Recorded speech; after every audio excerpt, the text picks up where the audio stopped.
Bismillahirrahmanirrahim. Assalamualaikum warahmatullahi wabarakatuh.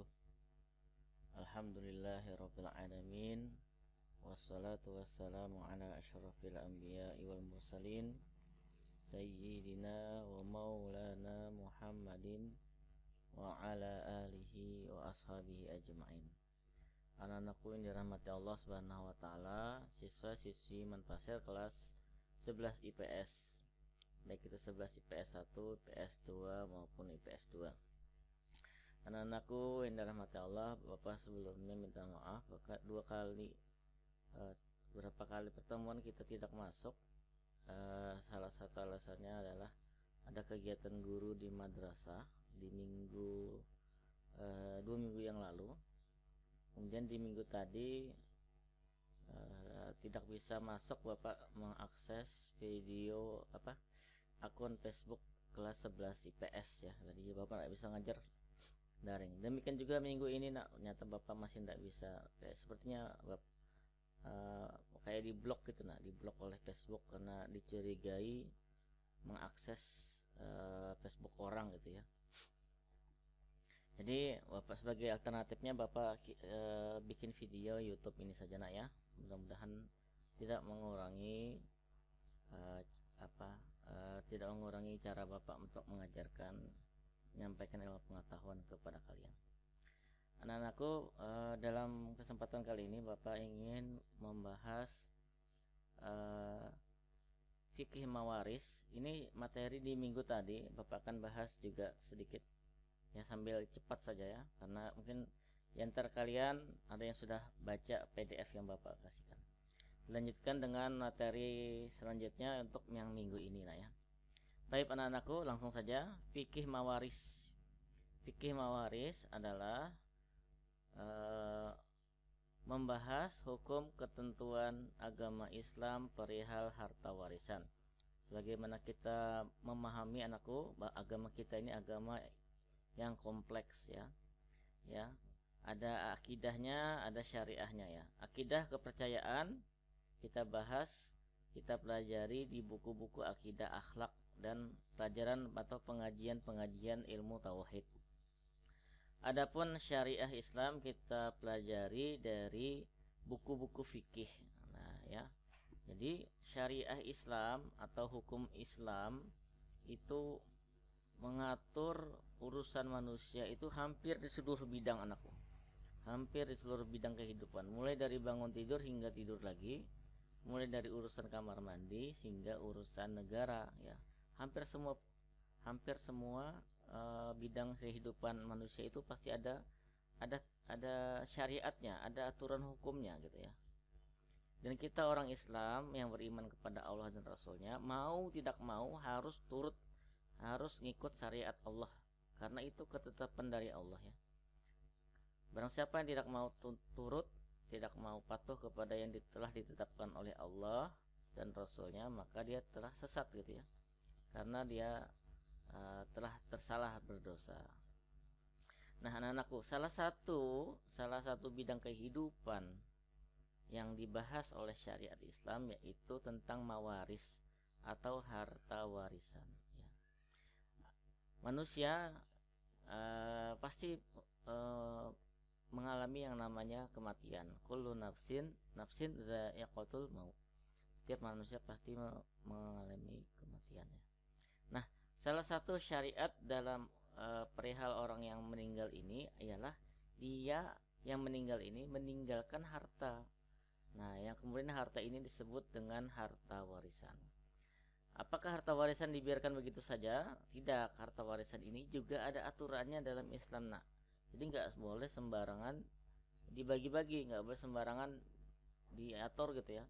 Tapi Islam mengatur aturannya. Kita orang yang beriman harus mengikuti aturan tersebut ya.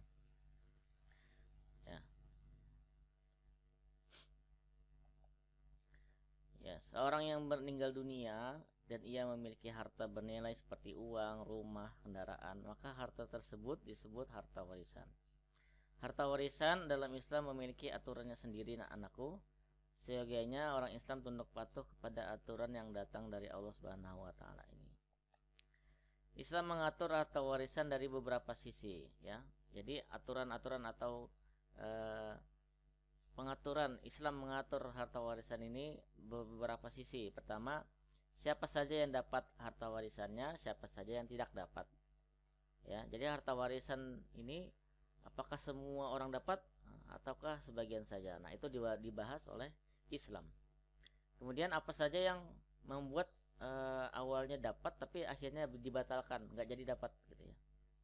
Nah, kemudian Islam juga mengatur besaran masing-masing bagian, ya. Jadi nggak boleh bagi rata, nah ya, nggak ada dalam Islam itu pembagian harta warisan tuh bagi rata, nggak. Nah, ini itu yang membagi rata itu bukan hukum Islam, ya, bukan hukum Allah, ya. Kita orang Islam harus ikuti hukum Allah. Yang mau bagi hukum harta warisan secara merata itu harus sama semua bagian, itu bukan hukum Allah. Camkan itu, ya. Karena dalam hukum Allah, dalam hukum fikih mawaris ini ada yang dapat setengah, ada yang dapat seperempat, ada yang dapat seperenam, ada yang dapat seperdelapan, atau ada yang dapat sisanya saja. Jadi nggak merata, nah ya, nggak merata. Kemudian ketentuan harta warisan juga, ya, rukun dan syaratnya untuk bisa mendapatkan harta warisan. Ilmu mawaris ini, nah, ilmu masalah harta warisan ini disebut juga ilmu faraid, ya. Membahas tentang pembagian harta warisan dikenal dengan istilah namanya ilmu faraid. Jadi kalau ditanya apakah ilmu faraid, jawabannya ilmu mawaris. Apa itu ilmu mawaris? Yaitu ilmu yang membahas tentang harta warisan dalam Islam. Ilmu faraid atau ilmu waris ini disebutkan oleh Nabi Muhammad sebagai ilmu yang paling pertama diabaikan oleh orang akhir zaman. Kelihatan ya, orang akhir zaman, kita ini berada di akhir zaman, kita menjelang hari kiamat. Maka yang paling sering diabaikan itu adalah ilmu faraid ini, ya. Ketika Islam mengatur anak dapat sekian, ayah dapat sekian, ibu dapat sekian, nggak mau dituruti. Nah, hukum Allah ini diabaikan. Lalu diambillah jalan kita bagi rata aja sudah, kita bagi rata. Nah, kata-kata bagi rata itu nggak dikenal dalam agama Islam, ya. Dalam fikih mawaris itu nggak ada seperti itu, ya. Itu tanda-tanda akhir zaman, ya, tanda-tanda kecil, ya. Karena disebutkan oleh Nabi Muhammad, awal ilmu yang diabaikan, nggak mau dipakai oleh orang akhir zaman ialah ilmu faraid ini, ya. Hukum Allah dilemparkan.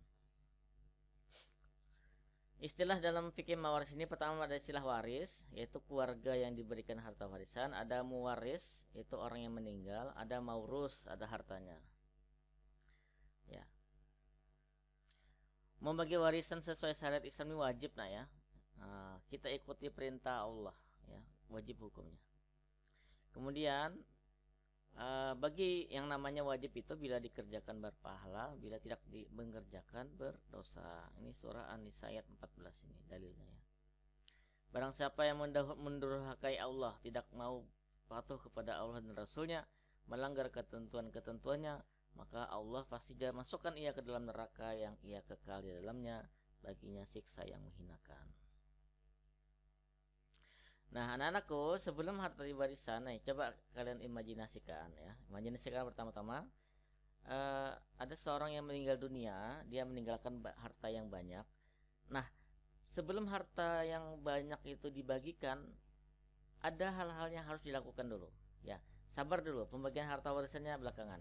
Pertama apa? Pertama, ambil sedikit uangnya untuk keperluan jenazahnya, ya. Ambil uangnya sedikit untuk keperluan jenazahnya, beli kain kafan, uang upah untuk memandikannya, upah untuk menggali kuburannya, beli nisan, terus apa saja yang semuanya terkait dengan penyelenggaraan jenazah, ya. Nah, semua itu pakai uang yang meninggal itu, ya. Pakai uang yang orang yang meninggal itu. Yang kemudian sebelum harta warisan dibagikan, kalau dia punya hutang zakat, maka dia zakatnya dibayarkan dulu, ya. Bayarkan zakat yang tak sempat dikeluarkan. Nah, maka dibayarkan dulu zakatnya, ya. Ya, misalkan dia kelupaan bayar zakat lalu meninggal, nah, anaknya yang tahu bahwa bapaknya belum sempat bayar zakat, maka bayarkanlah zakatnya.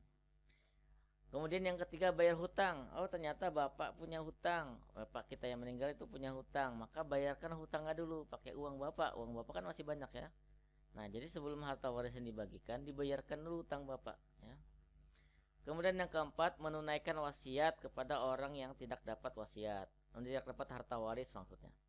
Wasiat ini nak, misalnya kan orang tuamu sebelum meninggal nulis surat wasiat gitu ya, namanya istilahnya surat wasiat. Misalkan isi surat wasiatnya ngomong gini, saya nanti kalau saya meninggal, saya mau kasihkan mobil saya itu kepada kepada sepupu saya misalkan gitu ya, atau kepada tetangga saya di sebelah, atau itu kata-kata itu itu namanya kata-kata wasiat. Dipenuhi dulu, lalu baru harta warisan dibagikan. Setelah 4 hal ini dilaksanakan, barulah sisa harta dari orang meninggal tadi itu dibagikan. Paham ya? Mempelajari hukum waris ini fardu kifayah ya. Anak-anak anak-anak madrasah ya harus tahu ini, harus tahu. Jangan sampai bodoh banget, bego banget masalah hukum Allah gitu ya. Ditanya, adakah hukum warisan dalam Islam? Jawabannya nggak tahu tuh. Oh, bukannya kamu anak madrasah gitu. Ini kenapa nggak bisa jawab ya? Karena dia nggak mau belajar, dia bolos gitu ya, nggak mau ngikuti pelajaran. Itu adalah bukti kebodohannya ya. Jangan sampai begitu ya. Harus tahu, harus belajar. Ya, hukumnya fardu kifayah. Tujuan belajar hukum waris ini agar kita bisa menunaikan perintah Allah ya. Allah perintahkan begini, kita ikuti karena kita hidup di dunia ini, kita hidup ini milik Allah, diri kita ini juga milik Allah, maka mau tidak mau kita ikuti perintah Allah ya. Kemudian mengingatkan orang Islam tentang aturan pembagian harta warisan, menyelamatkan harta warisan biar tidak diambil oleh orang-orang yang tidak berhak ya. Jadi dengan belajar ilmu waris ini kita tahu siapa yang dapat, siapa yang tidak dapat. Jangan sampai orang yang sebenarnya tidak dapat lalu tiba-tiba dapat. Kasihan ya, kasihan yang sebenarnya dapat tapi tiba-tiba nggak dapat ya. Itu orang yang zalim gitu ya. Nah, makanya kita belajar ilmu faraid ini. Ya. Orang Islam itu harus patuh ya. Tidaklah ini surah Mujadilah ayat Mujadilah ya, Bapak lupa ayat berapa ya.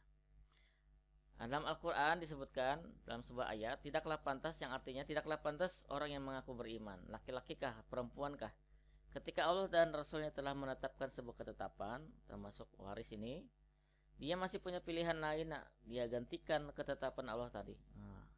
Barang siapa yang tidak taat pada Allah Rasulnya, maka ia sungguh tersesat dengan kesesatan yang nyata. Allah sudah tetapkan begini, nggak mau. Allah bilang A, dia mau bilang B.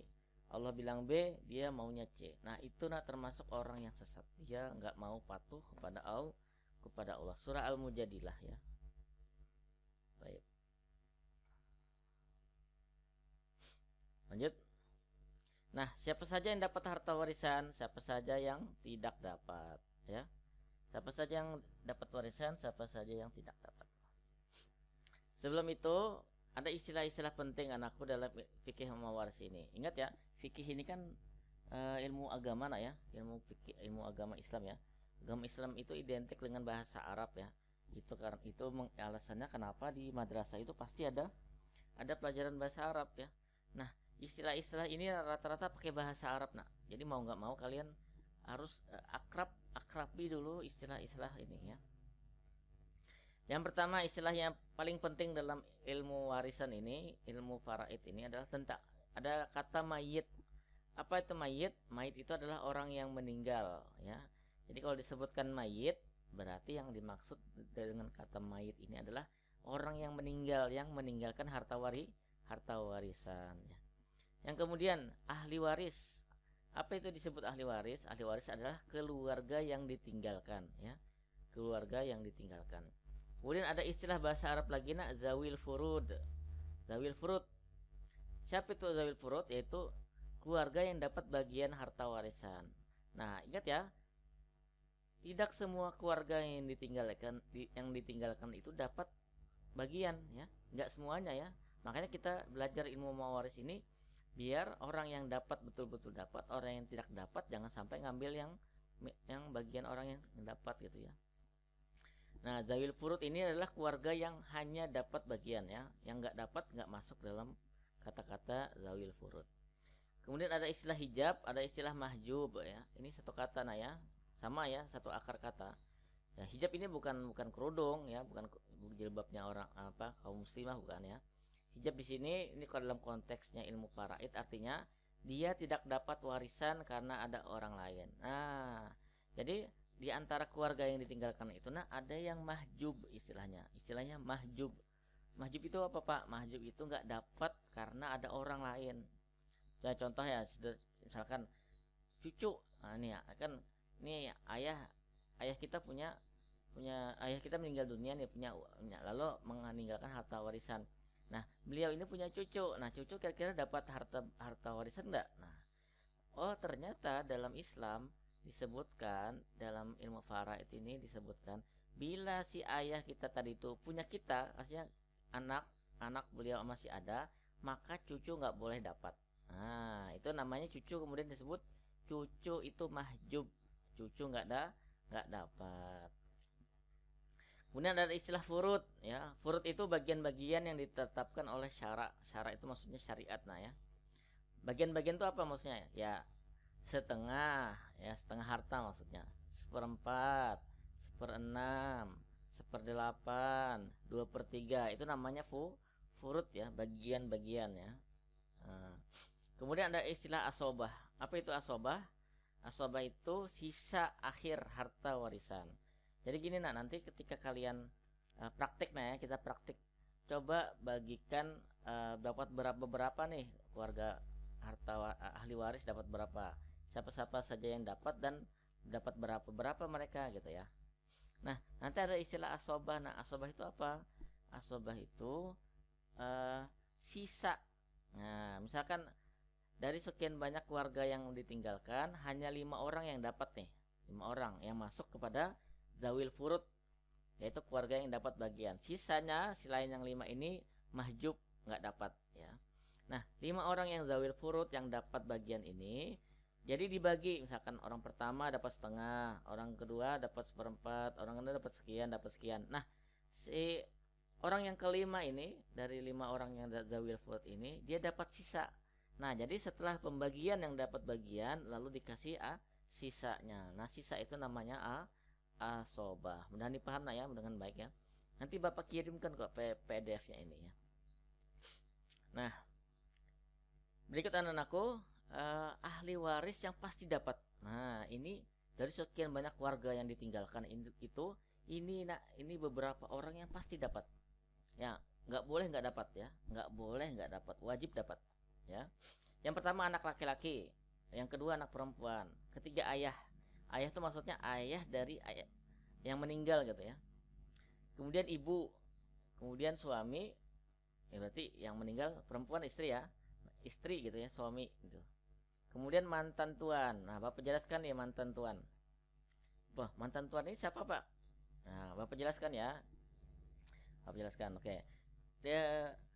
Jadi gini nak, dulu di zaman Nabi Muhammad SAW itu masih berlaku perbudakan ya. Perbudakan itu baru hilang betul-betul di dunia ini, baru resmi ya, secara resmi dihilangkan itu abad 18 kalau nggak salah ya. Bapak lupa juga, atau menjelang modern abad 20 ya, Bapak tidak begitu pasti ingatnya. Nah, walaupun ya perbudakan itu ya namanya saja sudah hilang, tapi pada hakikatnya masih banyak sekarang ya orang yang dianggap budak gitu ya. Nah, jadi dalam fikih kita itu ada istilah perbudakan. Nah, budak ini dia kan punya tuan tuh ya, tuan namanya pemilik budak gitu. Pemilik tuan ini namanya pemilik budak. Nah, kenapa di sini Bapak sebut mantan tuan? Nah, maksudnya adalah si budak ini, tuannya ini, si tuan ini, pemilik budak ini membebaskan budaknya. membebaskan budaknya. Dia berkata kepada budaknya, budak itu nak dalam perbudakan itu seperti barang aja ya, manusia tapi dianggap barang, itu perbudakan namanya. Nah, si tuan pemilik budak ini bilang ke budaknya, wahai budakku, mulai hari ini kamu sudah tidak lagi jadi budakku, kamu sudah jadi orang merdeka, sudah bebas, kamu tidak punya tuan lagi, kamu bebas mau jadi apa sana. Nah, ketika itu diikrarkan oleh tuannya, maka ada istilah mantan ya. Ini bukan cerita mantan yang itu, bukan ya, ini mantan tuan namanya.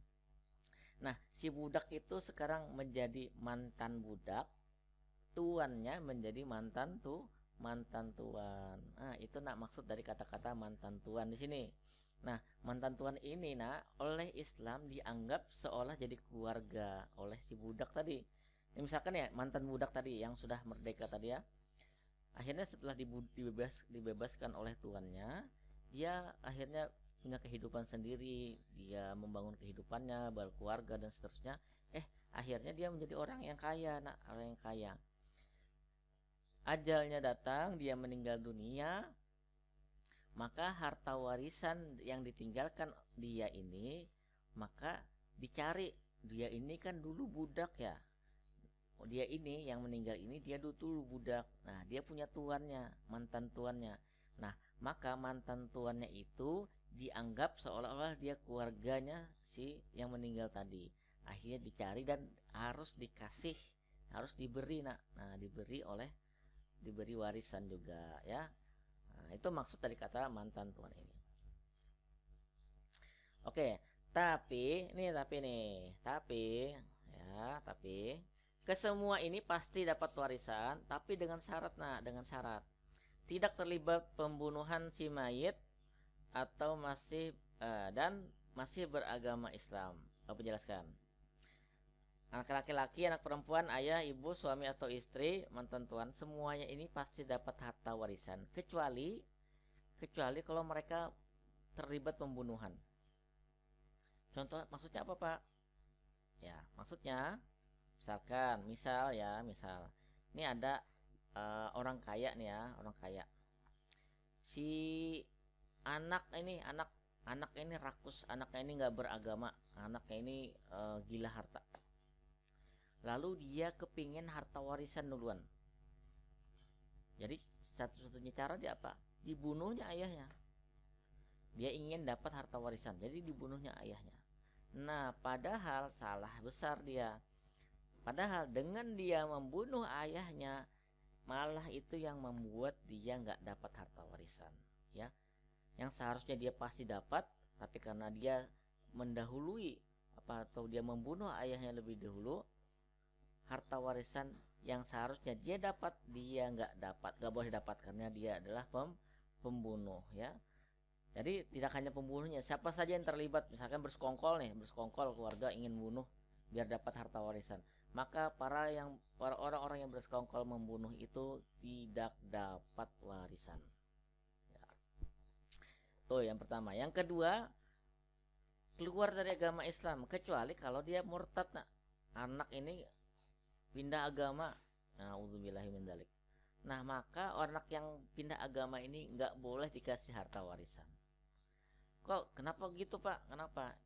Ini lagi-lagi ini adalah aturan dari Allah Subhanahu wa taala, dari Tuhan kita ikut saja ya. Kita patuh, sami'na wa ata'na. Paham ya? Lanjut. Nah, berikut ini ahli waris. Ahli waris itu apa? Ahli waris itu arti keluarga yang ditinggalkan. Nah, berikut keluarga yang ditinggalkan tapi belum tentu dapat warisan. Kenapa belum tentu? Ya, nanti dijelaskan. Ya, ada saudara laki-laki, misalkan ya, pamannya, ada keponakan, ada cucu, ada kakek, ada nenek, ada paman. Mereka dapat nggak? Nah, tergantung. Jadi belum tentu dapat, ya, belum tentu dapat. Mereka ini belum tentu dapat selama masih ada yang lebih dekat status keluarganya dari mayit.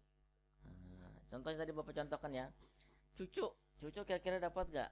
Tanya dulu, yang meninggal ini punya anak gak? Kalau punya anak maka cucu gak dapat. Selama anak masih ada, cucu gak dapat ya. Tapi kalau misalkan si Ano ini cucu anaknya sudah meninggal dunia, yang ada sisa cucu gitu ya, tinggal tinggal cucu, tapi cucu ada misalkan. Nah, cucu baru dapat. Cucu itu belum tentu dapat ya, belum tentu dapat, tapi bisa dapat kalau tidak ada yang menghalangi. Ya, baik anak-anakku. Sekarang Bapak akan jelaskan satu persatu nih, satu persatu. Sebelumnya Bapak ingin memberitahu juga nih,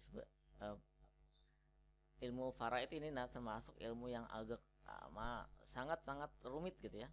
Karena ini bicara matematika, bicara pembagian-pembagian. Jadi ilmu faraid ini membutuhkan seorang jenius matematika. Ya, jenius matematika dalam hal penghitungan saja sebenarnya, penghitungan saja ya, dalam hal penghitungan.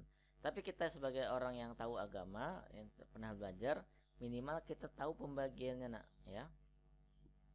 Baik, Bapak sebutkan yang pertama ya, abun. Abun itu siapa? Abun itu ayahnya mayit ya. Ya, ingat ya, kalau disebut mayit berarti orang yang meninggal ya. Ada orang meninggal nih, orang meninggal. Dia punya ayah. Nah, ayah itu namanya istilahnya abun ya. Dari kata bahasa Arab ya, abi. Nah, ayah ini bapak ini, dia kalau punya anak laki-laki, bukan anak laki-laki ya, bukan dia ya. Misalkan ada anak laki-laki, maka dia dapat 1/6. Bila tidak ada anak laki-laki tapi ada anak perempuan, maka dapat 1/4, 1/6 dan asobah. Apa tadi asobah artinya? Sisa ya, 1/6 plus sisa. Kalau tidak ada anak laki-laki, hanya ada anak perempuan. Tapi kalau tidak ada anak laki-laki, tidak ada anak perempuan, dapatnya asobah, dapat sisa. Ya. Jadi namanya sisa itu bisa sedikit, bisa saja banyak, namanya juga sisa. Lanjut jadun. Jadun itu berarti ayahnya ayah dari yang meninggal, kakek gitu ya, kakeknya orang yang meninggal ya. Ada 4 kemungkinan nak. Kalau ada anak laki-laki atau anak perempuan dapat 1/6 ya. Kalau hanya ada anak laki-laki anak perempuan dapat 1/6 ya. Asabah dapat sisa, mahjub bila ada bapak. Nah, kalau ada bapak bapak ada, maka kakek nggak dapat ya. Nah, ini istilahnya mahjub. Mahjub tadi nggak dapat. Nggak dapat warisan, dia nggak dapat. Kemudian ada zaujun, suami. Nanti tenang aja, nih PDF bapak kasih kok ke kalian. Zaujun, suami. Suami kalau istrinya meninggal, maka si suami dapat setengah kalau tidak ada anaknya, dapat 1/4 kalau ada anak. Nah, mudah ya. Bintun, anak perempuan. Misalkan yang meninggal ini punya anak perempuan. Nah, si anak perempuan ini dapat setengah kalau dia sendirian, nggak ada anak laki-laki, cuma dia sendiri, anak tunggal ya, anak perempuan tunggal sendirian, maka dia dapat setengah harta. Tapi kalau dia lebih dari berdua orang atau lebih ya, misalkan bukan anak tunggal ya, anak banyak anak juga, tapi semuanya anak perempuan semua. Yang meninggal ini punya anak perempuan semua. Nah, mereka tuh dapat 2/3, lebih banyak ya dari 1/2 ya, lebih banyak. Atau kemungkinan yang ketiga menjadi asobah, sama-sama dengan anak laki-laki. Misalkan yang meninggal ini punya anak laki-laki dan anak perempuan, maka 2 anak ini dapat sisa sama-sama. Bintu ibin, waduh ini istilah Arab ya, cucu. Cucu dapat nggak? Cucu itu kalau ada anak laki-laki, anak perempuan nggak dapat. Tapi kalau dia dapat, maka 1/2, 2/3, 1/6. Bapak cepat aja ya, cepat aja menjelaskannya biar tidak terlalu panjang videonya. Ya. Dan bisa juga menjadi asobah atau mendapatkan sisa. Ya. Zaujah, siapa itu zaujah? Istrinya mayit, misalkan yang meninggal laki-laki. Nah, istrinya ini punya 2 kemungkinan nak. Dia dapat 1/4 kalau tidak ada anak, kalau dapat 1/8 kalau ada anak. Kemudian ada umun ini ibunya. Nah, orang yang meninggal ini punya ibu. Nah, ibu dapat nggak? Jawabannya dapat.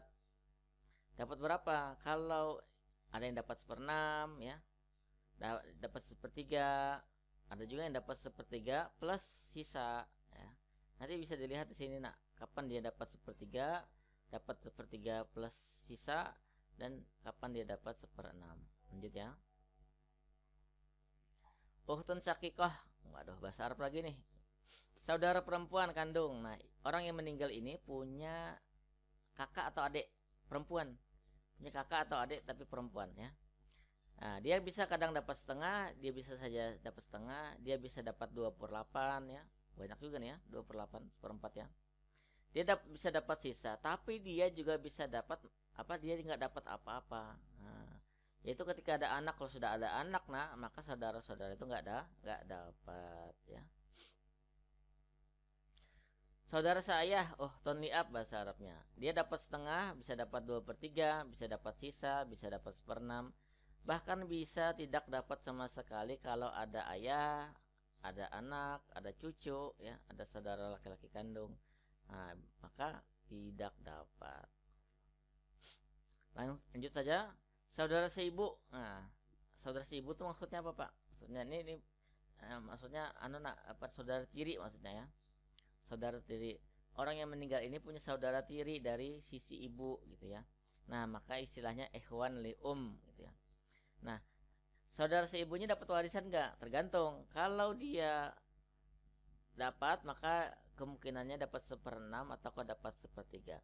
Tapi seringnya mereka ini nggak dapat, nah, karena banyak sekali orang-orang yang menghalanginya ya. Kalau ada anak laki-laki yang meninggal ini punya anak laki-laki atau perempuan, otomatis saudara-saudara nggak dapat. Nah, termasuk juga saudara yang dekat tadi nggak dapat juga ya. Nah, karena jadi ada istilah mahjub, terhalang ya. Jadah nenek dapat nggak, Pak? Dapat nggak nenek? Nah, tergantung. Kalau ada ibu, nenek nggak dapat ya, mahjub.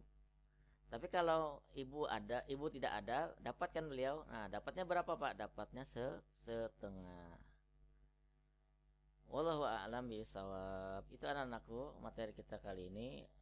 Sekali lagi Bapak sampaikan, inilah ilmu faraid, ilmu mawaris, membahas tentang harta warisan dalam Islam, dalam syariat Islam ya. Kita pelajari baru pengantarnya, ini baru pengantarnya ya. Kita baru masuk nanti lebih ke praktik. Nah, jadi ilmu faraid ini praktiknya apa? Praktiknya ngitung uang orang. Ngitung uang orang nak. Jadi ada orang kaya meninggal dunia, kita sebagai ahli agama, orang yang tahu agama, ditanya, kamu anak man kan, kamu lulusan man kan, kamu paham dong ini pembagian harta kami ini, misalkan gitu. Misalkan anak yang meninggal ini datangi kalian ya suatu hari, ajarin kami buta sekali sama agama, kami nggak tahu sama sekali tentang agama. Kamu kan anak man ya, kamu tahu sedikit dong tentang agama, kasih tahu dong apa-apa saja kami ini warisannya diapakan gitu. Nah, praktik ilmu mawaris ini ada di tangan kalian anakku. Saatnya kalian beraksi ya.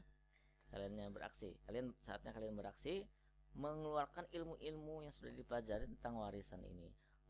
Lalu dengan percaya diri kalian bilang, kamu anak laki-laki, kamu dapat sisa. Kamu anak kamu paman, kamu nggak dapat.